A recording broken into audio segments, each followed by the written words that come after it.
एक छोटी सी एक्सरसाइज करनी है जी। करना क्या है फिर तो सर टेबल नंबर 1 पढ़े नहीं करना पढ़ने वाले देखें जी। ये आपके पास ये मैं ईंटें दे रहा हूँ, बिल्डिंग ब्लॉक्स है, ये पेपर नहीं है, ये ईंटें, इससे आपने घर बनाना है और ईंटों के डिफरेंट नाम हैं। एक है जैसे कैंप मैनेजमेंट, ये एक ब्लॉक समझे। और कैंप मैनेजमेंट है क्या, ये नीचे उसकी थोड़ा सा डिफाइन किया गया है कि जैसे camp management, in my site we have a camp manager and camp committee leading the activities. ये थोड़ा सा आपको हिंट देगा कि इस ईंट का किरदार क्या है, उस ईंट के रोल को देखें हम कि अच्छी ब्रिक, कौन सी ब्रिक फाउंडेशन में लगानी है, कौन सी दीवार में, कौन सी छत में, उसकी कुछ क्वालिटीज होती हैं। लिहाजा ये एक जो ब्रिक है इसकी क्वालिटी हमने लिख दी है। क्वालिटी को अंडरस्टैंड करके आपने डिसाइड करना है, आप एक घर बना रहे हैं और ये ब्रिक को किधर लगाएंगे। ये सारी ब्रिक्स हैं। एक का नाम है प्रोटेक्शन, ठीक है जी। एक का नाम है असिस्टेंस, नीचे डिटेल लिखी हुई कि असिस्टेंस का मतलब क्या है। और फिर आपकी कम्युनिटी पार्टिसिपेशन और आपके इंटरनेशनल लॉज एंड स्टैंडर्ड्स, ये सारी डिफरेंट ब्रिक्स हैं, इनकी क्वालिटीज और इसका मतलब लिखा हुआ है। इनको आपने डिसाइड करना है इन पेपर्स को। ये देखिए मैं ये फोल्ड कर रहा हूँ, सब लोगों ने ऐसे फोल्ड कर देना है बेटा ना जी।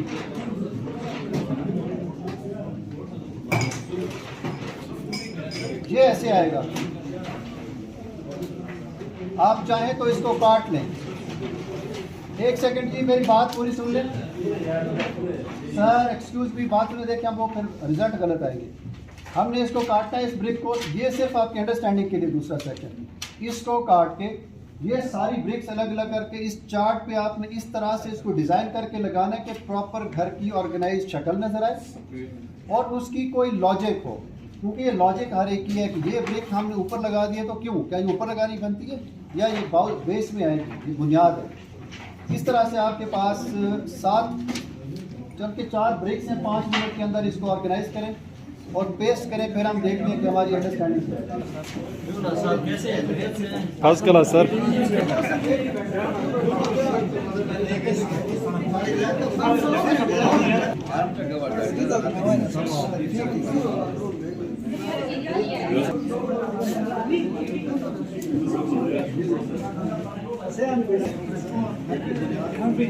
मिस्त्री की तो नोश है बुटा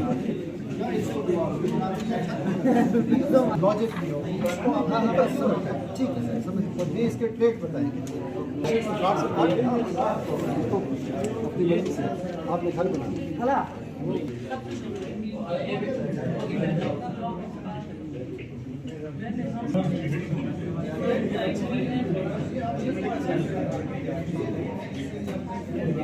ये बन गया सर हमारा घर इतनी जल्दी। हाँ बन गया। पीछे से बस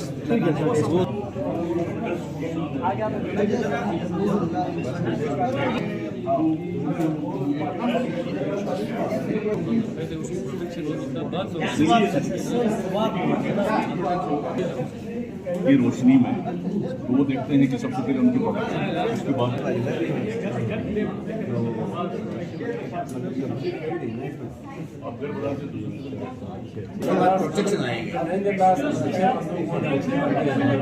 बगैर कटा हुआ इसको जो हमने घर बनाया जब इसके अंदर से आएंगे तो लोग आएंगे ही नहीं।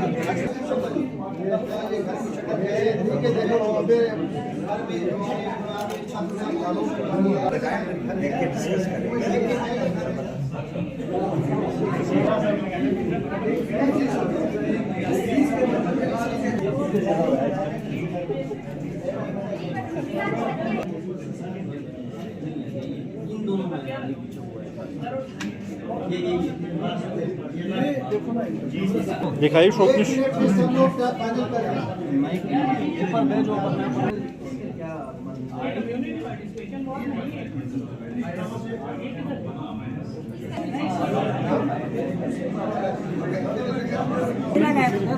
ये बड़े बड़े लोग कैंप मैनेजमेंट यहाँ है ना, यहाँ से बस तो गलती है सो ठीक है ना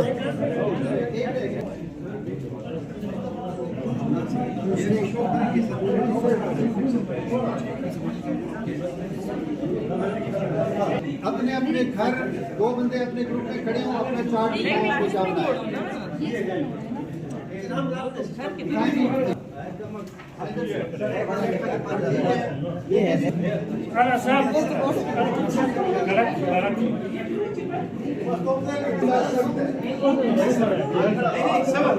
जल्दी करें इसको पहले इस तरह अजल कमल रास्ते बस ठीक है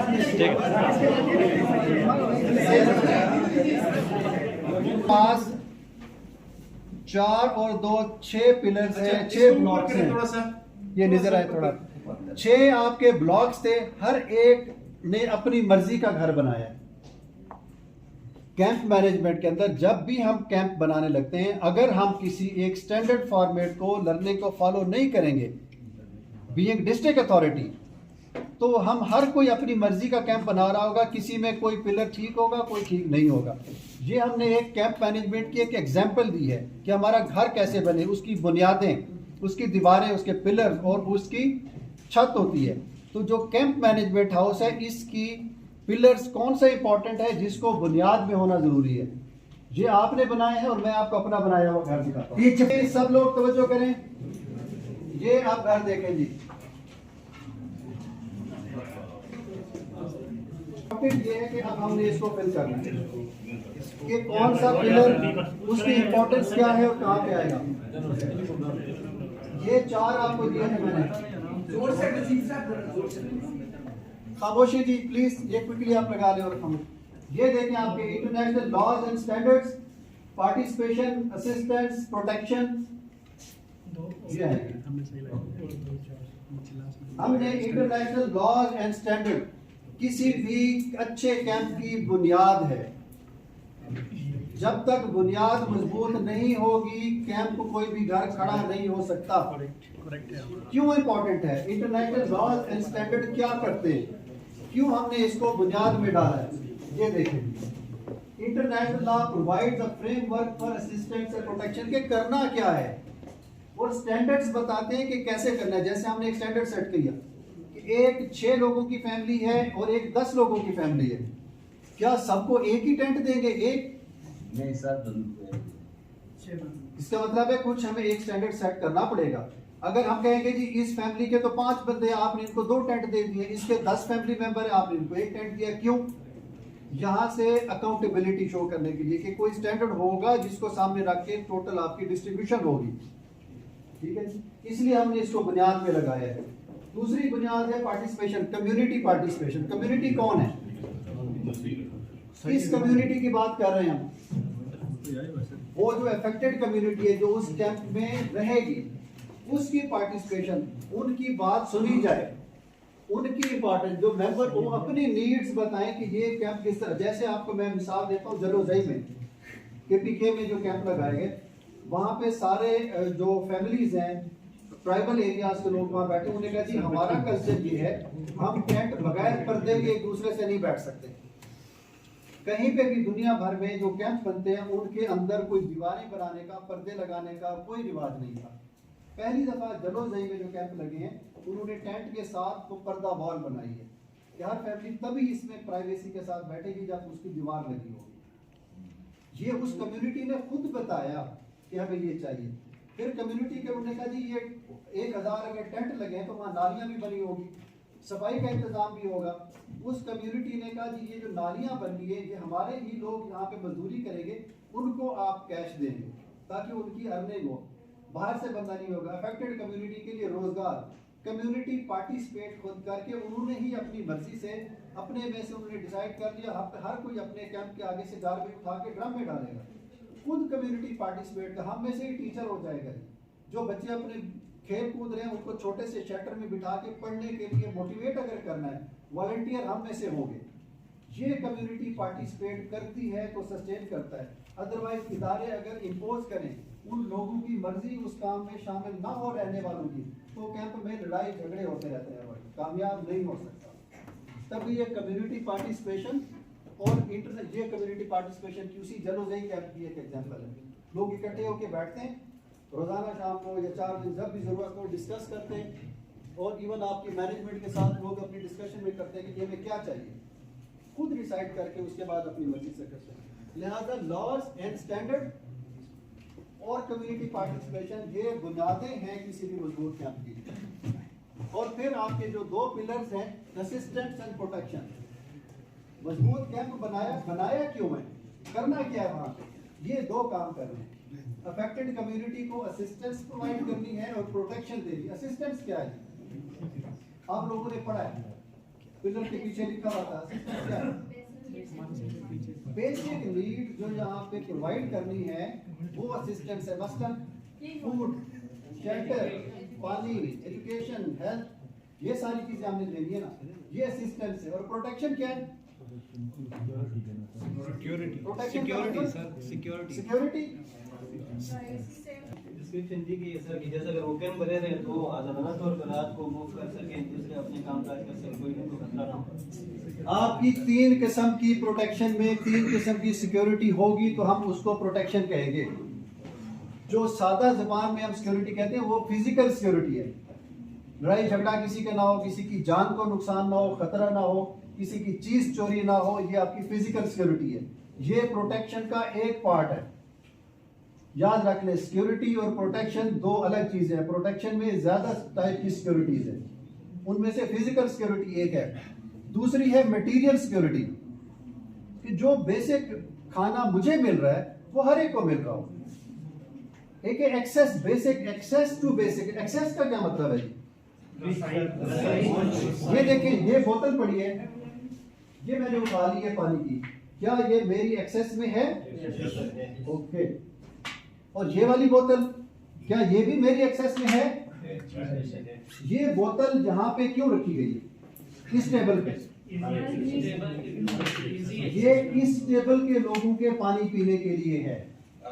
मैं प्रेजेंटर हूं, मेरे पानी पीने के लिए ये बोतल नहीं है, मेरे लिए उधर अलग पड़ी है। एक्सेस का मतलब अप्रोच नहीं है, उस पे हक है कि मेरी पहुंच में तो है, क्या इस पे मेरा हक भी है कि नहीं है, इसको एक्सेस कहेंगे। हक के साथ पहुंच होना। तो कैंप के अंदर जितने लोग रह रहे हैं उन सब लोगों को खाना पीना, हेल्थ, ये सारी चीजों की एक्सेस होनी चाहिए इक्वल। साथ तो पड़ी है, कहते उठा नहीं सकते, नहीं, ये उसकी हम कहते हैं मटेरियल सिक्योरिटी। अफेक्टेड पॉपुलेशन को मटेरियल सिक्योरिटी हो, हर चीज पे उसका हक उसको बराबर मिले सब लोगों को। एक है लीगल सिक्योरिटी। लीगल सिक्योरिटी क्या है, कानूनी सिक्योरिटी। देखें, कैंप के अंदर जो लोग आते हैं वहां पे उनको रजिस्टर किया जाता है, फिर जब जाने लगते हैं फिर डी रजिस्टर किया जाता है।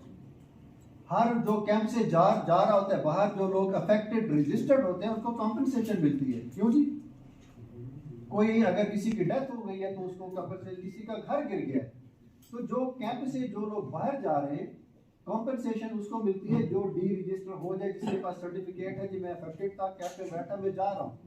जो कैंप से जा रहा होता है उसको शायद वो 3 महीने का राशन भी बांटता है, साथ दे के भेजते हैं, तो राशन उसी को मिलेगा जो डी रजिस्टर होगा। अगर किसी के पास वो डी रजिस्ट्रेशन कार्ड नहीं है तो उसको नहीं मिलेगा। ये उस बंदे का लीगल राइट है अफेक्टेड पॉपुलेशन के, उसको डी रजिस्ट्रेशन सर्टिफिकेट दिया जाए, उसको रजिस्टर किया जाए। कैंप के अंदर रहते हुए कोई बच्चा पैदा हुआ है, उसका बर्थ सर्टिफिकेट है, लीगल रिक्वायरमेंट। किसी की डेथ हुई है, डेथ सर्टिफिकेट एक लीगल रिक्वायरमेंट है। वहां पे कोई कॉन्फ्लिक्ट झगड़ा हो गया, वहां पे किसी वकील की जरूरत पड़ गई है, कोई कोर्ट में केस चला गया, ये सारी लीगल सिक्योरिटीज प्रोवाइड करना, ये भी कैंप के अंदर उस कैंप का जो एडमिनिस्ट्रेशन है उसकी जिम्मेदारी है कि ये प्रोवाइड करे। सो प्रोटेक्शन में 3 किस्म की security, physical security, material security and legal security. ये 3 सिक्योरिटीज होंगी, देन इट कम्स प्रोटेक्शन। के लिए ही टोटल कैंप बनता है। और ये देंगे कैसे ऑर्गेनाइज तरीके से, कैंप मैनेजमेंट। और ये सेंट्रल, ये टोटल वो community is the centre of all activities, ये सब कुछ इसके लिए हो रहा है। ये हमने घर भी, कमरा भी देखे ना, घर भी देखे तो ये लोग अंदर रहते हैं, this should come in centre. हर चीज का फोकस इन्हीं के इर्द गिर्द चलता है। तो ये एक अच्छा हम कहते हैं कैंप मैनेजमेंट है, इफेक्टिव अगर हम इन बुनियादों पे करेंगे तब ये कैंप सस्टेनेबल होगा। जो अफेक्टेड पॉपुलेशन है वो पीसफुली बैठेगी, 2 महीने 4 महीने 6 महीने कंट्रीब्यूट भी करेगी और वो वापस अपने घरों को भी जाएगी। कितने लोग हैं जी जो 2 महीने बाद कंफर्टेबली कहते हैं हम अपने इलाकों को जा रहे हैं? कोई एक्सपीरियंस? सब सब कहते हैं सबने जाना है, कोई नहीं बैठना चाहता। वो डिफर करते हैं सर केसेस। वो कुछ लोग जो है ना जल्दी चले जाते हैं, कुछ लोग जो है ना 2 महीने से ऊपर भी जो बैठे होते जो नहीं जाना चाहते वो क्यों नहीं जाना चाहते? उनके पास कोई अल्टरनेट नहीं होता है सर। इसका मतलब ये है कि हर बंदा जो कैंप में बैठा है उनमें से हर बंदा बैठना भी नहीं चाहता और हर बंदा उसमें से कुछ जाना भी नहीं चाहता। कुछ फैक्टर्स हैं।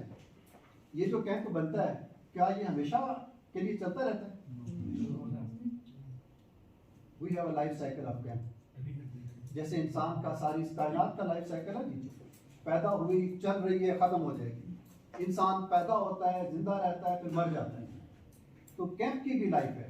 इसके लाइफ साइकिल में ये 3 फेजेस आते हैं। प्लानिंग एंड सेटअप, जिसके लिए सारा कैंप मैनेजमेंट हम देखा ये बनाएं, टेंट लगाएं, ऑर्गेनाइज करें।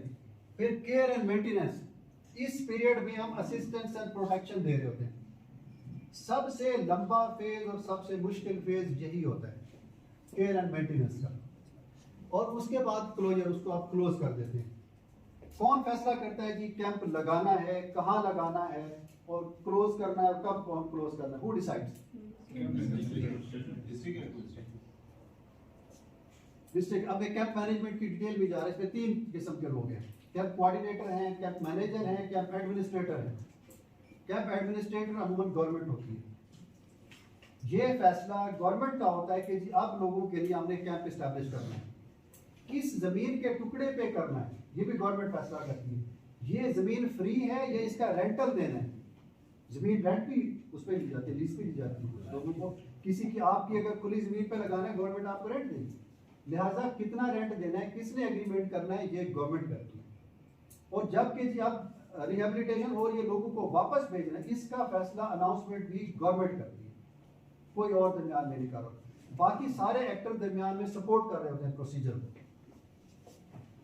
इसको क्लोज करेंगे तो हम कोई परमानेंट ड्यूरेबल सॉल्यूशन देंगे तो लोग वापस जाएंगे। ऐसे सॉल्यूशन क्या हो सकते हैं? रिटर्न टू ओरिजिनल प्लेस, जहां से लोग आए थे वहीं चले जाएंगे।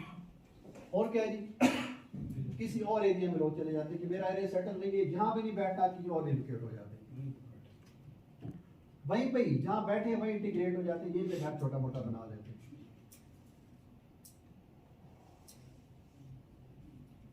ये जो आपकी है वो जो फैक्टर्स हैं जो आपको मैंने एग्जांपल दिया, तो लोग क्यों छोड़ना चाहते हैं, क्यों नहीं छोड़ना चाहते, क्यों बैठना चाहेंगे कैंप के अंदर? उनके पास दूसरा कोई ऑप्शन नहीं होता। एक वजह ये है कि जहाँ पे उनका घर तबाह हुआ, कोई चीज एरिया तबाह हुआ, वो स्टैब्लिश ही नहीं हुआ, वापस कैसे लें? यहाँ बैठ के मुझे आसानी से महीने का खुला राशन मिल रहा है, वहां जाके मुझे वापस कामकाज करना पड़ेगा। छोड़ो इधर ही बैठे रहते हैं जब तक बैठे रहते हैं। ये भी होती है ना। या आपकी सिक्योरिटी का भी इशू हो सकता है। हमने अल्टीमेटली बतौर गवर्नमेंट, बतौर ये सारे रिस्पोंडेंट, अल्टीमेट ड्यूरेबल सोल्यूशन की तरफ लोगों को वापस भेजना होता है। कैंप परमानेंट नहीं रह सकता, लिहाजा वापस भेजने, क्या लोगों को एक दिन ऐलान कर दें कि जी कल से कैंप बंद, सारे चले जाओ वापस, और 100 पुलिस वाला डंडे लेके खड़ा कर दे, जो इधर बैठेगा उसको मारो भगाओ? ऐसा हो सकता है? नहीं। ऐसा कभी होना भी नहीं चाहिए। ये इंटरनेशनल लॉज एंड स्टैंडर्ड की प्रैक्टिस के खिलाफ है।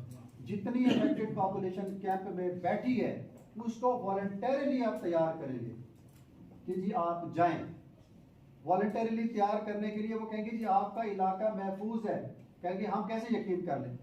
कम्युनिटी पार्टिसिपेशन, उस कम्युनिटी में से उनके रिप्रेजेंटेटिव ले, उन्हें कहें कि आप अपने में से नुमाइंदे 4 बनाएं, वो हमारे साथ जाएं, देख के आए, अगर सेटल है तो जाएं, उनको ले जाएं, दिखाएं, वो आके बताएंगे कि हाँ हमारा एरिया साफ है, चले जाए। ठीक है, वॉलंटरीली उनको तैयार करना है और फेज आउट करना है। लोगों को बताना है कि जी अगले 15 दिन में आहिस्ता आहिस्ता जाना शुरू कर दें।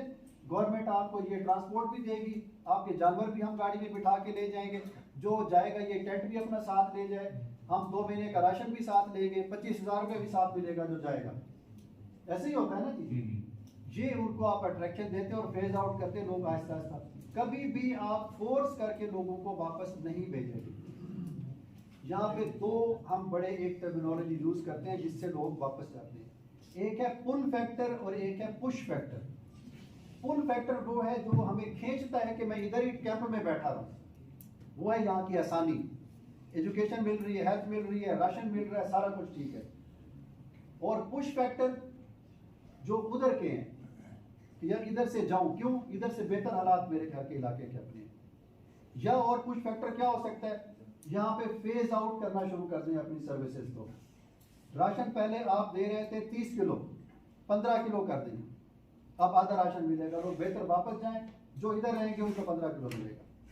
स्कूल जहाँ पे टेम्परेरी चल रहे थे ये हम बंद कर रहे हैं, वापस आपका वहाँ पे स्कूल तो गिरा हुआ है, 2 कमरे ऐसे हैं जहाँ पे आपका स्कूल शुरू हो गया, वहीं पे चीजें हैं।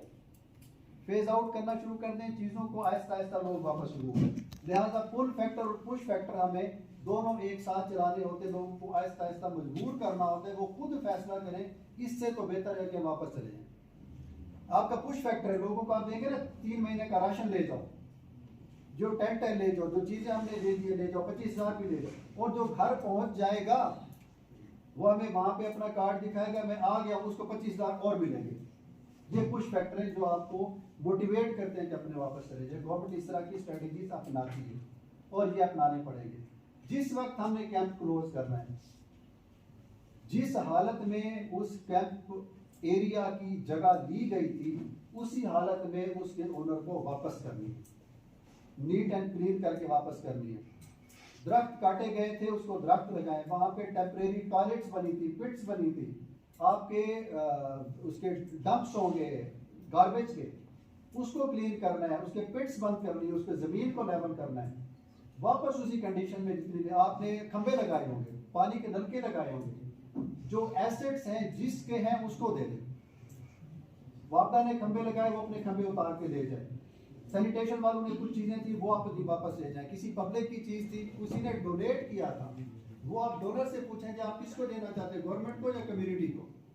एज इट इज आप प्रॉपर उस तरह से करके ये कैंप को हम क्लोज करेंगे। कैंप क्लोज करने तक एक पूरी जो हम कहे पूरी आर्ट है और पूरी अंडरस्टैंडिंग है, जो अगर हम बतौर डिस्ट्रिक्ट रिप्रेजेंटेटिव गवर्नमेंट के, हम NGO हैं, हम एकेडमिया हैं, हम इंडस्ट्री या मीडिया के लोग हैं, हर एक का वहाँ अपना रोल है, उसको प्ले करते हुए करेंगे तो हम अपनी अफेक्टेड कम्युनिटी को बेहतर अंदाज में फैसिलिटेट कर सकते हैं। इसको अभी कैंप मैनेजमेंट को यहाँ क्लोज करते हैं। थैंक यू वेरी मच जी। सेकंड